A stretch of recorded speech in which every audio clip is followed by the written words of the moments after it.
Okay, let's just get right to it. The rules of money, they're changing. Like right now as we speak. What worked for our parents or even just 10 years ago might not work today. And we're going to break down that shift because understanding it, well, that's the key to building real financial power in the world we actually live in. You know all that classic financial advice we've heard our whole lives. It was great. It was built for a world that was stable, that was predictable, and honestly, that world, it's kind of gone. And that right there, that's the crucial point. The entire playbook has been rewritten. So if you're still playing by those old rules in this completely new game, you're not just playing it safe, you're probably falling behind. So you really have to ask yourself and be honest, is the way you're handling your money designed for the world of yesterday? Or is it built for the reality of today? So before we can figure out where we're headed, we got to look back at where we came from, right? Let's talk about what we'll call old finance. The goal here isn't to knock it, but to understand what it promised, where it fell short, and why it's kind of hitting a wall today. So this was the blueprint, right? Super simple, super clear. You get one stable job, you work there for 40 years, you put your money in the bank, you buy a house, you trust the big institutions, and then you retire.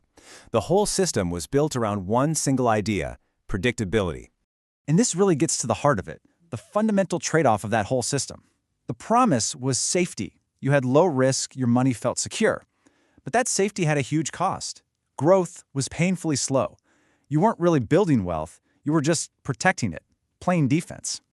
All right, now let's jump to today. Welcome to the world of new finance. And yeah, it's a bit chaotic, it's way faster, but it is also jam-packed with opportunities we've never, ever seen before. I mean, just look at the tools we have now. Think about it. Things that used to take a financial advisor and a ton of money to even touch, now you can do it from the phone in your pocket.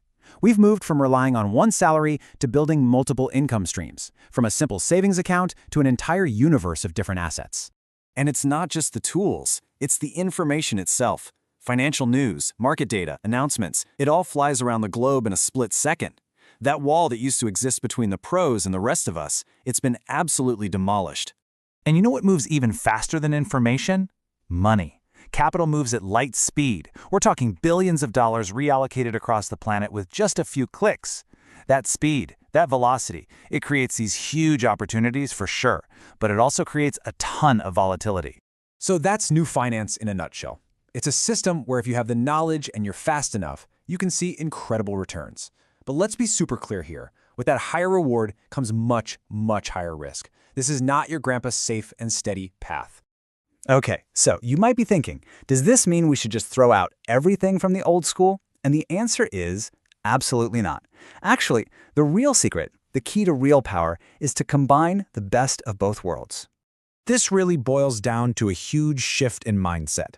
Old finance was defensive. The entire goal was protect your money, don't lose it. New finance is all about offense. The goal is make your money work for you. Use it as a tool to create more.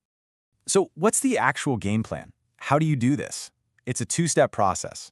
First, you have to master the discipline of old finance. That means patience, managing your risk, being consistent.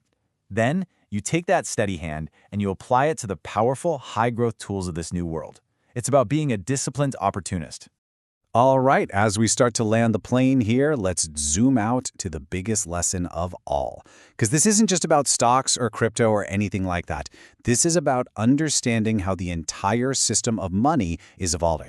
And this table just lays it all out so perfectly. We've gone from focusing on security to focusing on growth and really flexibility, from a slow pace to a super fast one. And maybe the biggest one of all, control has shifted from these huge institutions and it's now in the hands of the individual. Our strategy has moved from just protection to leverage. Seeing it like this, man, it just makes the whole transformation so clear. At the end of the day, it all boils down to this one simple truth. It's not about being the best stock picker or the luckiest crypto investor. The people who build real, lasting financial power are the ones who see the big picture. They understand these massive system-level shifts, and they position themselves to take advantage of them. So I'm going to leave you with a question, and I really want you to think about it. Now that you know the game has changed, now that you see that the old playbook just isn't enough anymore, what is the first strategic move? It can be big, it can be small. What's the first move you're going to make to adapt your own strategy to this new world?